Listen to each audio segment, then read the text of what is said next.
Oh, flower of humourology, with Paul Barros, we're talking about it, because he makes a podcast and he writes books too.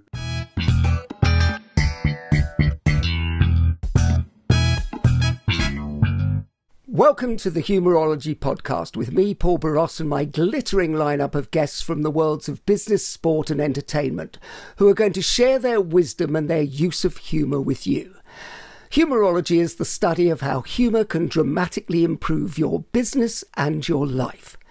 Humourology puts the fun into business fundamentals, increases the value of your laughing stock, and puts a punchline back into your bottom line. Please remember to like, subscribe and leave a review wherever you get your podcasts. Our guest on this edition of the Humourology Podcast is a writer, communicator and strategist, best known for his role as former British Prime Minister Tony Blair's spokesman, press secretary and director of communications. He's the author of 17 books, including Winners and How They Succeed, an analysis of what it takes to win in politics, business and sport. He is deeply involved with several mental health charities and causes, speaking about his own experience of depression, psychosis and addiction. This has culminated in his latest best-selling book, Living Better: How I Learned to Survive Depression.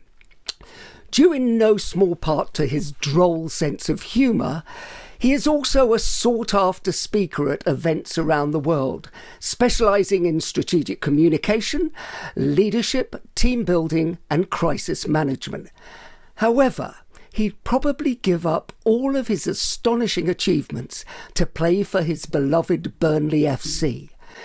Alastair Campbell, welcome to the Humourology Podcast. Thank you very much. Well, I was speaking at an event with Burnley manager Sean Dyche, who I believe you know well, just before lockdown. Well. And he said that he thought humour was absolutely essential as a tool in leadership. Do you agree? Yeah, and Sean is a very funny guy. Yes. He is. I mean, you've seen some of his press conferences. He takes the mick out of the media quite a lot. He takes the mick out of himself. He's quite good at that. Yeah, I absolutely do believe that. I think that humour is it's so key to everything. I mean, if I meet people, one of the first things I suss out about them is whether they've got a sense of humour. And if they haven't, I just don't want to be with them, and I don't want to work with them. So yeah, totally. Leadership, teamship, it's in there. I mean, I can't get through the day without trying to find things that are funny. So is leadership enhanced by the ability to laugh, you think, at yourself? You mentioned at yourself as well. Is that important? I think the ability to laugh at yourself is definitely important. And the ability not to take... I think how I describe it is I think you should take your work seriously, but that doesn't always mean you have to take yourself too seriously. One of the best things of working with Tony Blair, for example, is whatever was going on, we did have a good laugh, and we're very good on black humour. Whenever there was a big crisis going on, we would sort of, put on black hats and tell him he had a week before he was going, and Gordon was getting the curtains measured up, and we just sort of. I think that ability to find humour in any situation is incredibly important. And you mentioned the latest book about depression, for example, and I got a fantastic email the other day from this guy.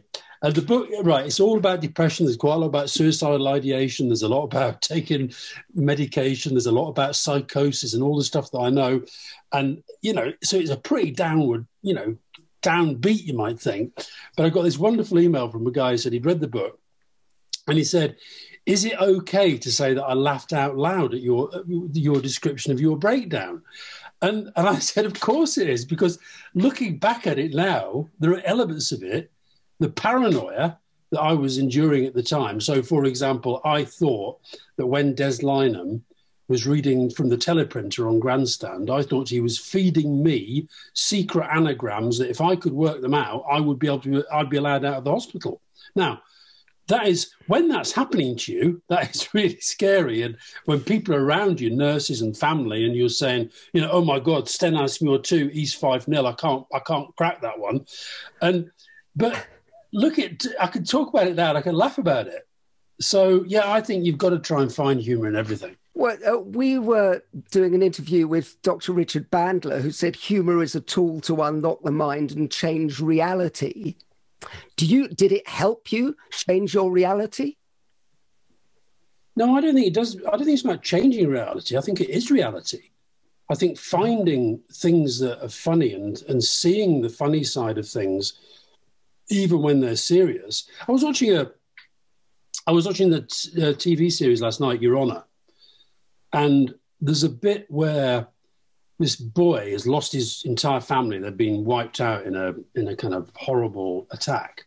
And there's the funeral, okay? So the camera's kind of following him, right? And then as he goes through this part of the funeral, there's a load of people who are at the funeral and they're all laughing about whatever. It might be a funny story. And then, of course, as soon as he walks in, they all stop laughing because it's his family that's lost. Now, there's nothing wrong in them laughing about something that either has something to do with something they recall about somebody who's died, or it's something completely different. So I don't think you should ever not be thinking that a good reality has humour in it, whatever's going on. Yeah, no, I agree. So what makes you laugh, Alastair? What makes me laugh? I do like comedy. My daughter's a comedian, so... A very good one as well. Grace is great. Yeah, she does stand-up. So I do like, and I've always liked, I loved Tommy Cooper growing up. I think Billy Connolly is one of the funniest people who's ever walked the planet. But actually, out and about, so when it's the top-level comedy, I love those rambling anecdotes that never quite finish, and there's just endless sort of... I love the observational stuff, and that's what I find funny in myself. And I think if you would talk to Fiona... who says she writes in the depression book, and she says, I'm still the person who makes her laugh the most, right? And I think that's true.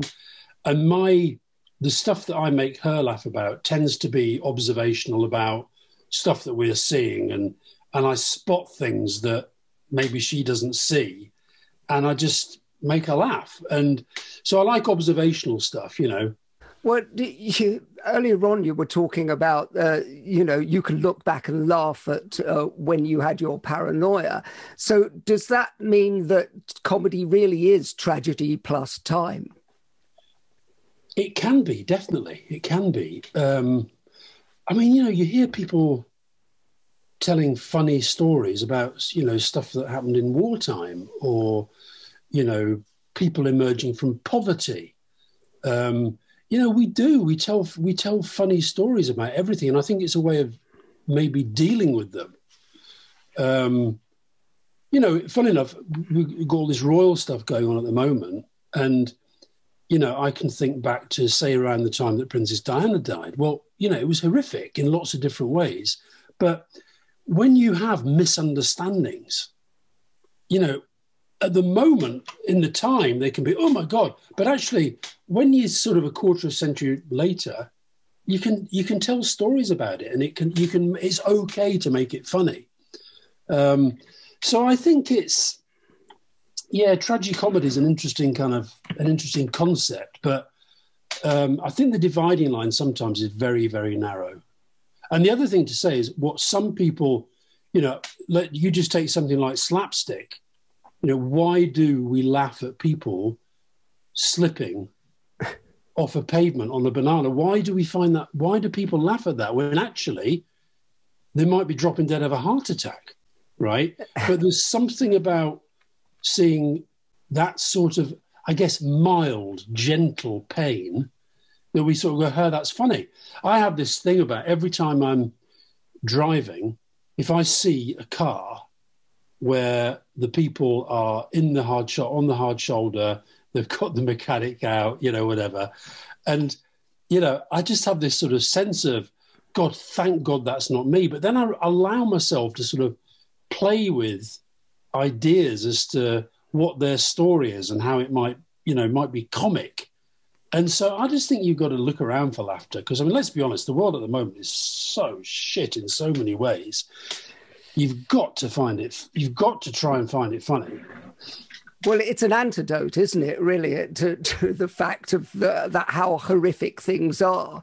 And presumably, you know, the more horrific things get in war or everything, the level of humour goes up to compensate, I suppose, is there? Yeah. You talked about funny stories. You must have a myriad of funny stories at things that happened to you that now looking back are funny. Can you share one of them with us? Well, the one that I use a lot in the days when we were still doing after dinner speaking. Oh, yes. is a true story about not far from here where I live, Hampstead Heath running track. And I was out running in the area of the track. And it was dark and there was a guy getting mugged and I could tell he was getting mugged. And he was on the ground, he was being kicked. And I thought, what do you do? Like, you know, there were 4 or 5 kids who were beating this guy up. So I did this thing where I ran across, but I was throwing out different voices in different accents to pretending I was like a squad of policemen arriving. Anyway, they scarpered, and this guy he had blood coming out the side of his head, his nose all bent. He was really, really badly shaken up. And I said, I'll take you to the hospital. He said, no, I'm fine. I'm meant to be meeting some friends at the church just around the corner in Savernake Road. Maybe if you could take me there. I took him there. I handed him over to these people and I said, listen, you need to give me a ring and you should report it to the police, right? And I didn't see much, but I can at least tell them something. So I gave him, I wrote my name and my number down, Alastair Campbell, to put my number. I gave him the piece of paper and he looked at it and he said, oh my God, you're Alastair Campbell. I said, yeah, I am. He said, I fucking hate you. So... there you go. Yeah. Nice. Well, I'm sure he didn't afterwards. Is everyone funny? No. Potentially. No. No. So what is it? What is it that makes people funny? And well, sometimes it's possible. I've met people where you meet them and then you say afterwards, that guy was so unfunny, it was comical. I couldn't believe how... But no, I think some people, the worst ones for me are the ones that really think they're funny and they're not. Okay, so it's the Office character of he's funny. No, but he thinks he's funny. Yeah, exactly. Actually, yeah. It's the people who say to you, oh, you're going to laugh at this one. You know, the minute anybody says to me, got this new joke, you're going to love this, I never love it. I never love it. So, no, I think a lot of people are not funny. But do you think that's delusional? Because everybody on their dating profile says good sense of humour. So yeah, people always say that. But I think what that means is that, you know, there are things on the telly that they laugh at. But that's not being funny to me. Being funny is where you're creating the laughter, not just having an ability to enjoy it. So do you think in modern day politics it's necessary in order to get on to A, be charismatic and B, does funny come into that charisma? Funny can and it should, I think. I think that, you know, a while back, Hansard, the parliamentary record, they produced a book and they asked lots of people who were, you know, MPs and people like me who'd worked there as a journalist and as an advisor to Tony Blair. They asked us to pick our favourite ever common speech, which is, you know, there's a lot of good common speeches, right? But in the end, I went for a speech, you may remember it, by John Smith when he was leader of the Labour Party. Genius. And he did a speech up against John Major. And it was the year when the Grand National didn't start. And he called Major the man with the non-Midas touch, leading a country where the Grand National doesn't start and the land at Scarborough is falling into the sea. Now, it was his delivery was just so good. And what was extraordinary about it was that John Major was sitting there knowing that this was like a punch right in the temple, right? But he couldn't help laughing because it was so funny. And I'll tell you another one who's interesting, another politician, William Hague, when he was leader of the opposition. He was so funny in the Commons, dry one-liners, and we worked out that was his one strength against us, and we had to try to kind of disable it. And so we started running this line against Haig, is all jokes, no judgment.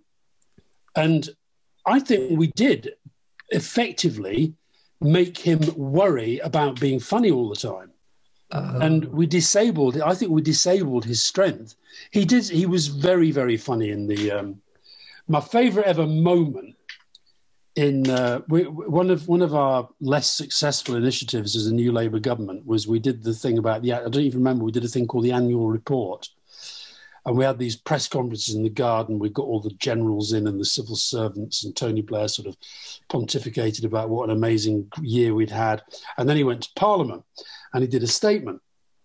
And the annual report was this sort of glossy document.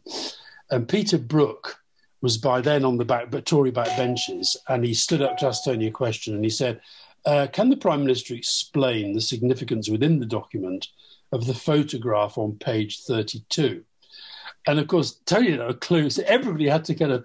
And the whole House of Commons arrived simultaneously at page 32, which was just a picture of a packet of contraceptive pills. And so, of course, Tony sort of looked at this, and it just brought home the kind of absurdity of this exercise. And I don't think we did it again. No. So wit, I think wit is an incredibly powerful thing in politics. It's not the same as comedy, it's wit. Do you think the wit of the Lincoln Project actually had a significant effect on defeating Trump? It may have done. I mean, you can never tell in a campaign what has actually swung people to vote one way or the other. But it definitely hadn't. The Lincoln Project was very, very powerful. I think led by donkeys that worked with us on the People's Vote campaign. They did some great stuff. Wit. I mean, I don't know if you know one of my favourite quotes, one of the few things I remember from studying English, was a quote by T.S. Eliot. He said, "Wit is the alliance of levity and seriousness by which the seriousness is intensified." Now, if you think about that, you look at something like Boris Johnson, he gets away with stuff because people think he's funny, right? Now, as a result of that, one, we got Brexit. Two, he's the Prime Minister when he's the worst Prime Minister we've ever had. But it's partly because he was able to make people laugh without people seeing that second part of the T.S. Eliot definition. Where's the seriousness that's being intensified by the wit? And I think in terms of attacking him at the moment, I think that Labour's attacks on Johnson need a little bit more of that kind of, wit, rapier wit. And do you think that the current Labour leader is capable of that wit? Well, I hope so. And he's very bright.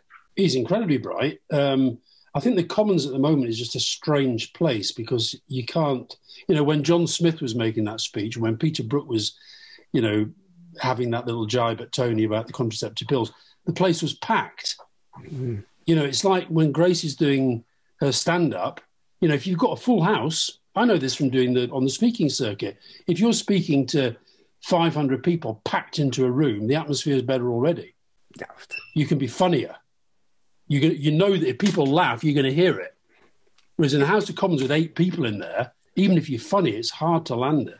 That's very true. I hadn't thought about it because my background is at the Comedy Store as well, and 500 people with a low-ceilinged room. Yeah. It just goes in a different way. And also the tension, the fact I've sometimes when I've been to watch Grace, like when she did the Edinburgh Festival, I went a few times and she made me sit at the back with a hat on. But as the place fills up, their laughter is starting even before the comedian comes on because they want it to be funny. Yeah. And likewise in the Commons, if you're the Labour leader trying to take the Tory leader apart and you've got 200 MPs behind you, they want you to do that. And therefore, if you do something funny, genuinely funny, they react. And when you've really landed it is when the other side react as well. Yeah. I think that's very, very incisive, actually, because the room does make a lot of difference to the whole thing. Sure. What would the world be like without humour? Boring. I mean, boring, just boring, unlivable, frankly. I mean, you can't. Yeah, you can't get. You can't. I couldn't. I mean, look, I get depression, and even when I'm depressed, I'm looking around for things to make me smile. So yeah, no, I think the world without humour, I can't imagine it. No. Well, it does seem awful. Do you find yourself funny? Because I think you've just indicated that you're looking around for humour about yourself as well. And about the world. I do think I'm funny. I think I've always, when I was a kid, I used to make people laugh, definitely.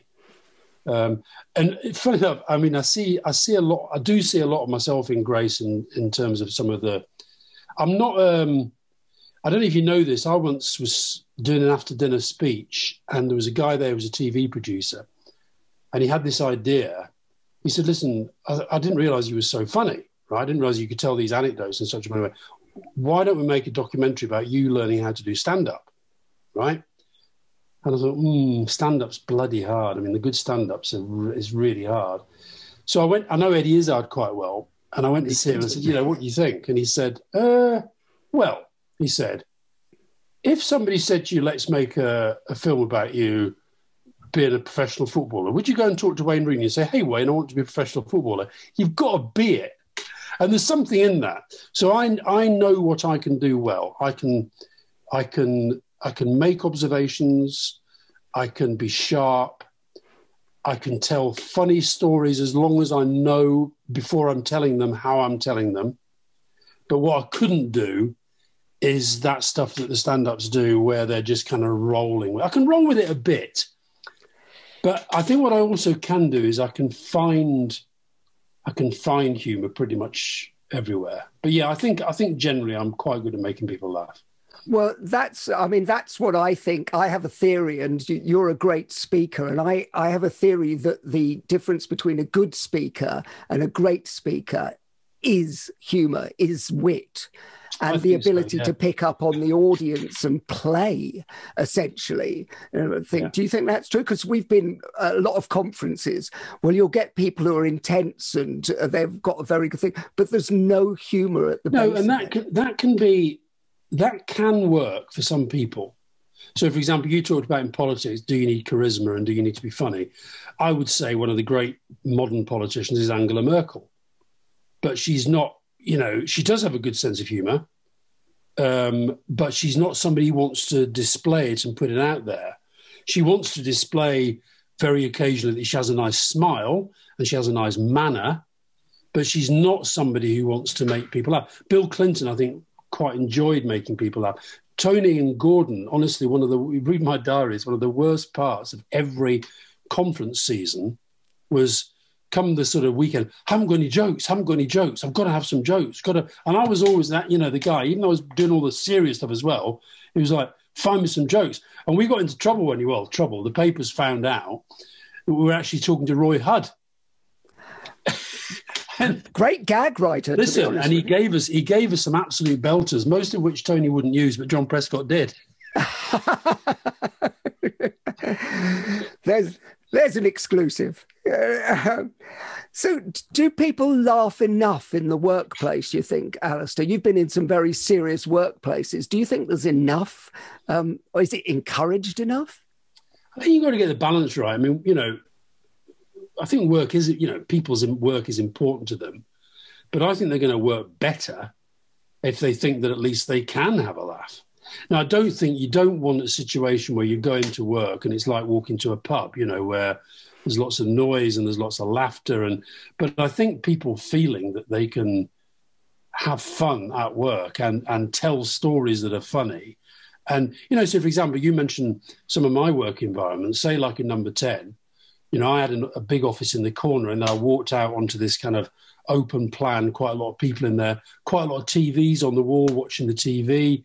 And, I would expect people, as the TV was playing, to, if they thought of something funny to observe about what was happening, to say it and to try. And I would quite often do that. I'd walk through the room, sort of, talking to the television and ripping apart what was being said or whatever it might be, purely to try and make people, have a bit of a laugh. So I think you've got to get the balance right. You've got to get the balance right. Well, yeah, but it's also, I mean, as a leader, you've got to shift that state, haven't you? Because otherwise the atmosphere gets very heavy. Yeah, and sometimes you need the heavy atmosphere, but I really felt whatever was going on, you had to have the capacity to be able to lift that mood. And I think I couldn't work in a really stuffy environment. I find that really difficult. If everybody had to be serious all the time, if everybody had to be conscious of status and, you can't speak up, you have to speak down and all that, I'd find that very difficult. So if I asked you to make a business case for humour, what would you include in it? I would say that the key to business success is a happy and healthy workforce who are prepared to be innovative and think differently. And you're going to get a happier, healthier, more innovative workplace if you encourage humour. If you encourage people to enjoy themselves. On the back of that, what's the return on investment for that for companies? Because companies are now all looking at the bottom line and going... Yeah, and these things are hard to assess, but I would say a happier, healthier workforce is going to deliver better for you. How you measure that, I don't know. But I bet you could measure it, for example, if you suddenly said, right, over the next year, we're going to change our happiness. We're going to integrate a happiness index, a fun index. Right. I bet you over that year, you would end up with fewer sick days. I don't know that, but I bet you would. Yeah, it's worth investigating, isn't it? I think I know the answer to this, but have you ever taken a joke too far and crossed the line? Yeah. Yeah. Why do you think you know the answer? Because I think you push the boundaries in a good way. And I think, by the way, people who are funny tend to actually have to push the boundaries in behind it. No, I think that, Fiona, she's like my sort of sounding board. Say, for example, something on Twitter. But I'll give you a recent example of where I went over the top. And actually, it was to do with being manic. I was manic at the time. But it is quite funny. I have, again, in the depression book, I talk about in the chapter about Fiona, I have this habit when I'm happy, really, when I'm kind of firing and on all cylinders, but that's when there's a danger I become manic. And I do this thing, which I think is funny, where to the tune of Flower of Scotland, wherever we are, I just describe the scene. And I can do it about absolutely any situation, So if I do to oh, flower of humourology, with Paul Barros, we're talking about it, because he makes a podcast and he writes books too. So I can do that any situation, right? Thank you. So I was doing this thing where at the height of the Dominic Cummings Barnard Castle thing, the stuff of comedy for lots of comics made a lot of good gags out of that. Yeah. We were walking on the Heath and I was doing lots of Flower of Scotland stuff. And then I thought, and it was all about Dominic Cummings, right? And Boris Johnson and Barnard Castle. And then I got bored with Flower of Scotland. I started to do other national anthems. Did the Russian, the American, the South African, the French, the German. And by the time I got here, back to my office at home, I was so kind of on it and thinking I was so funny, and this was just the public need to see this now. So I decided to do God Save the Queen. I put a picture of the Queen up on the wall. I had a flag, like they've all got flags now. And then this is where I took it to. And so I'll give you the song first. It was Boris Johnson singing, God save our gracious Dom, long live our noble Dom. Oh, I love Dom. Send him to me, the press, that will clear up the mess. Like Prince Andrew at Pizza Express, God save our Dom. Right. And this is where, so I thought moderately funny, right? Okay. Where I went over the top is that because I was pretending to be Boris Johnson in front of the Queen, I put on a suit and tie and I put on my brother's Guards medals, right? His military medals. Now, you don't do that. You don't do that. And funny enough, within minutes, I realised I'd gone too far. And then it's important. Friendship's important. I got a call from an old mate of mine I used to work with, Martin Sheehan, and it's a football thing. He always calls me Gaffer. And the phone went. It just said, "Gaffer, do us a favour, turn your phone off for a few days." And he knew I was in that state where I was going to overstep the mark. So yeah, I do overstep the mark. Yeah. Yeah. Well, no, I think most genuinely funny people do, but they have to be told or instinctively know when to pull it back. Yeah. I'm a big fan of your book, Winners, from 2015. And one of the big things you find about winners is that they've all got resilience. And I wondered if you think humour aids that resilience. Oh, yeah, definitely. Definitely. I mean, I mentioned earlier about when we were in tough times, I think black humour can be really useful. What is resilience? The resilience is the ability to endure and, more importantly, to learn from things that have gone wrong. Well, often the things that have gone wrong, they'll prey on your mind longer and longer and longer if you cannot see there's some good in them. And the good in them often, as with my breakdown, can be the humour. So is there a definite correlation between people who are funny and being winners as well? Or do you think that's going too far? Because I'm interested from sports, because you're a big sports fan, I'm a big sports fan. And I just wonder, we know the determination, the bloody-mindedness that comes into it. But I just wonder if they have to have a release valve, if you see. Yeah, I think that's a really interesting question. I don't know what I think of that. So, for example, if I think through a lot of the sporting winners in the book, so take someone like Clive Woodward, the only man who's ever, managed England, coached England to win the Rugby World Cup. Clive's got quite a dry wit, but he's not somebody I'd describe as funny. No. His real strength comes from an incredible intensity. Dave Brailsford the same. Dave Brailsford, he's got an incredible intensity to him. Now he can be funny and he can, but he's somebody who's always on it. Sean Dyche, who you mentioned, I think is genuinely funny. I think he's got and I think for him that is a release. I really do. I've met Arsene Wenger a few times, and he's another one who's got a very dry sense of humour, I think, but you don't see it in his public profile because he's, football when he's just on it. So I think it depends. I don't think there's a kind of, but some people I can think of who are successful. Paul Gascoigne. Paul Gascoigne is hilarious. Now, but it's also, there's a sadness in, maybe he's a tragicomic character. If I get a very close friend of mine, Paul Fletcher, who played for Burnley, and he and I, we've become very close friends. We've written a novel about football together. I speak to him a lot. He is hysterically funny. I mean, he's one of the funniest practical jokers I've ever met. He does the most elaborate practical jokes that can go on for weeks and months. And now he's somebody who I think his humour is about keeping himself and others absolutely on that. So he's one of those guys who thinks you have to be positive to do well. Now, would he be able to carry that? Interesting, he was never captain of the team. And I wonder whether that, because he's definitely got leadership skills. He's been a CAO. He went into business and helped to build Wembley Stadium. He's a very successful guy. But he was never captain as a footballer. And I wonder whether the manager would have thought, the thing about Fletch, he's just funny. Right, well, sometimes you can't just be funny. No, he's actually a lot more than that. So I think it's a little bit horses for courses, that one.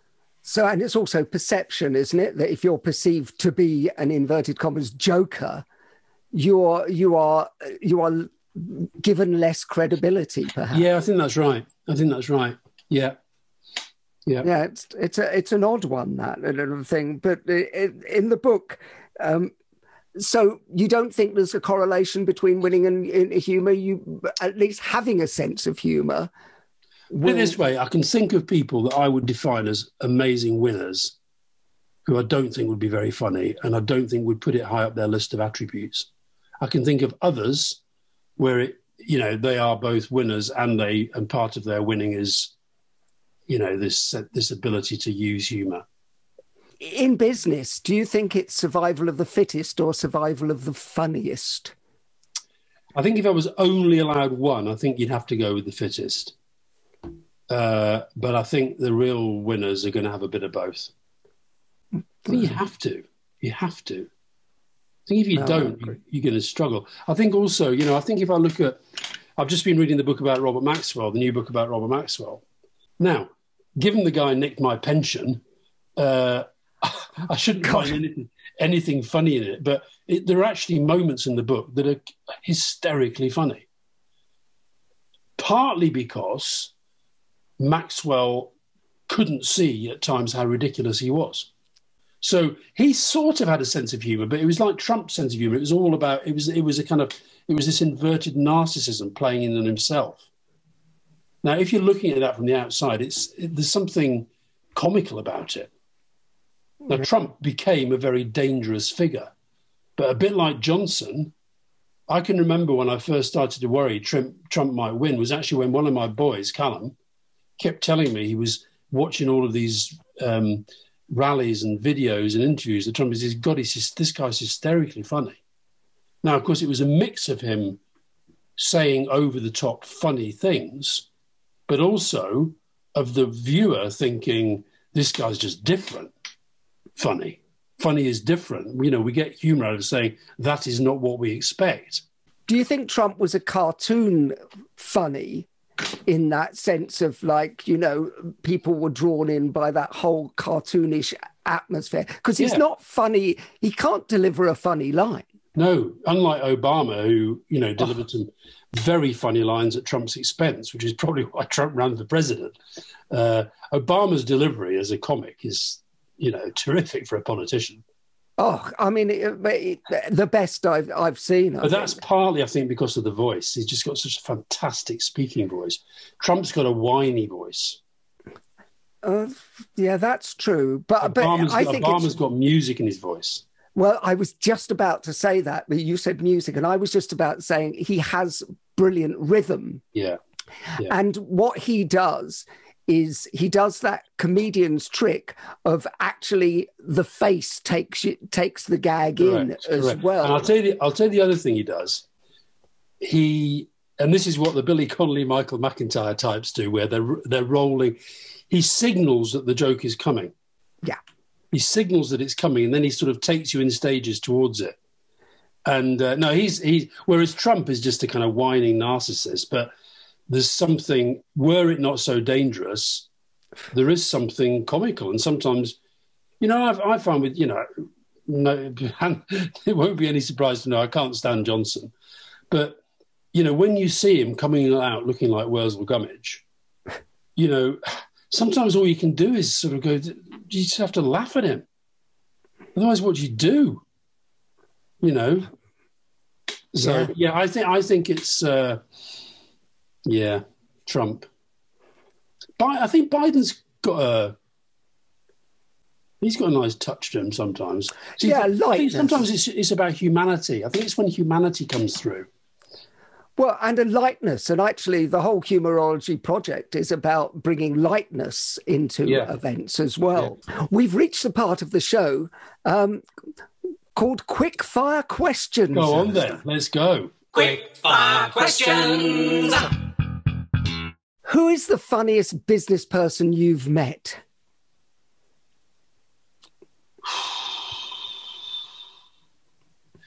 God, there's not that many that are a barrel of laughs, are there? I'll tell you, I was once really surprised. I was speaking at a dinner, and Ivan Glasenberg of Glencore was there, and he was surprisingly witty. He was definitely somebody able to take the piss out of himself and out of me. So I think I'd give it to him. Okay, Ivan Glasenberg. What book makes you laugh, Alastair? The last book that made me laugh so much was Fiona and I were driving down through France, listening to Billy Connolly's the book about Scotland. Oh, yeah. And there were bits of it. I couldn't drive. I could not drive. I had to stop because I was crazy. That made me laugh. And then I think one of the funniest books about politics, John O'Farrell, I think it's going to only get better. His recollections of life in the Labour Party when we were not doing very well. No, John O'Farrell's brilliant. He's written several great books. What film makes you laugh? I've got to say, the Blazing Saddles farting scene does it for me every single time. That keeps coming up on this show, to be honest. Bet it does. And it does it every single time as though it's the first time. Yeah. Sorry, but it's true. Yeah, there's two films that come up over and over again, Blazing Saddles and Life of Brian. Yeah, the Life of Brian, I can get that. But no, put it this way, as a young man, I can remember rolling around on the floor of a cinema. Now, you don't do that very often. No. Well, as a young man, hopefully quite often. Taking a shift to the other side, what's not funny? I think everything has the capacity to become funny, but I think genuine cruelty is not funny. I think, racism, not funny. And it is extraordinary when I talk about that program I used to watch as a kid, The Comedians. I mean, so much of that was just about racism and sexism. Yeah. Till Death Us Do Part a lot of that was just about racism and sexism. So I think it was, I think culture obviously changes, but I think the big isms, but they become funny. They do become funny. I mean, we have to recognise that. So it won't be long. Like at the moment, we're in the middle of this whole kind of, Meghan and Harry and royals in crisis and da-da-da. Well, come the weekend, the comedians are going to be all over it. Well, the memes are already out there. Exactly, every angle. And I don't have a problem with that, but I do have a problem where people, I think where people set out to be racist, sexist and all the other ists, I don't like it. Well, that's where it goes into bullying, isn't it, really? That level of like, you're different, we can laugh at you. But it is such a fine line. It's a terribly fine line. And, I found myself, we were talking about Will Greenwood before we started the interview, and I can remember on the Lions tour, when you got those nationalities there, it's just part of the way they gel, that they have a few little national stereotypes going, a Welshman sings and it's like, I thought you lot could sing, an Irishman says something a bit crazy and says, oh yeah, silly Paddy and all that stuff. That just sort of, but I think I think there is a line. And usually the people who want to cross the line say, the trouble is you don't know where the line is. We kind of do know where the lines are. Yeah. And that's to me about listening. And I mean listening off the top, where you're looking at people's faces to see if you've actually hurt them or if they want to play. Because and I think, my daughter sometimes calls me out because I do have part of my kind of humour is that if I will alight upon a characteristic. So it might be the football team that you support. It might be if I find, for example, that somebody voted Brexit and now regrets it. I mean, they're never going to hear the end of it from me. I'll be quite kind in the main, but that's just going to be there forever. So, and she says that sometimes I can just be too repetitive and go on, about somebody's, what I might perceive as a weakness or as something that I think they shouldn't have done. I'll give you a very good example. Georgia Gould, the leader of Camden Council, daughter of my best friend who's sadly now dead, Philip, and she's the most honest and the nicest person on the planet, okay? But she once lied to me.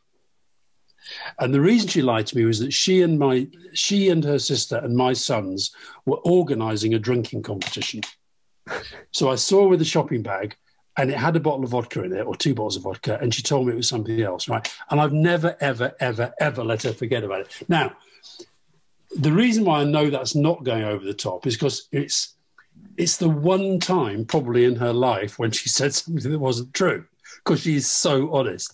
So I'm in a way taking the mickey out of her goodness. Well, and teasing, that's a very, and chiding, I think is a word we don't use much anymore, is actually quite an inclusive thing. If I'm chiding you, I'm including you in on that gag as well and knowing you can take it. So I think it's quite friendly in a way. Well, I'll give you another example like that. I did a podcast, I did this podcast with my daughter, and we did Anthony Scaramucci last week, the Mooch. I heard it. It was brilliant, and everybody, all our listeners should listen to it because thank you. Well, the bit where he said that, he said, my son Alexander, he basically says to me now, everyone hates you. God, you screwed up. The Republicans hate you because you turned on Trump, and the Democrats hate you because you worked for Trump. You're a loser. Now, he can say that, but his son is saying that in a kind of, he used the word teasing. He said he's teasing me, but there's an element of truth in it. Well, and you're never going to let Anthony Scaramucci forget that he had Botox, are you? No, I'm not. But listen, and I didn't bring it out of him. No, he said it. He volunteered it. He volunteered. I dye my hair South American dictator brown. That's what he said. I know that'll be in your memory banks Absolutely. Forever. Yeah. So would you rather be considered clever or funny, Alastair? Clever, I think. But I do think that if I take my T.S. Eliot definition again, I think you need both. Yeah. I think to be clever, you need wit. Definitely you need wit. I think it's actually a sign of cleverness, actually, that you can because the mind can go to where is the funny. Yeah. And finally, Alastair, desert island gags. You can only take one joke with you to a desert island. What joke is it? That is so hard. That is so hard. If it's a joke that I can listen to, right, it would be the Billy Connolly, the one where he ends up with the bike in the bum. Oh, on Parkinson, the classic. I mean, that is. I do think Billy Connolly is the funniest raconteur there has ever been. So I think that'd be, if it was about listening to one, it would be that. If it's a joke, you see, the problem with your concept of the desert island gag, the only person you're going to tell this joke to is yourself, because you're on your own, That's right? True. So I think if I was only allowed one, it'd be a Tommy Cooper joke, and probably the one where he said, I went to a gymnast teacher and said I wanted to do the splits, and she said, how flexible are you? And he said, I'm fairly free apart from Tuesdays.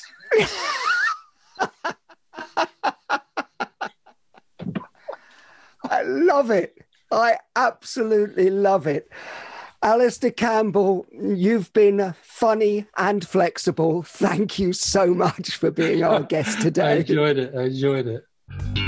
The Humourology Podcast was hosted by Paul Barros and produced by Simon Banks. Music by Steve Hayworth, creative direction by Les Hughes, and additional research by Helen Sykes. Please remember to subscribe, like, and leave a review wherever you get your podcasts. This has been a Big Sky production.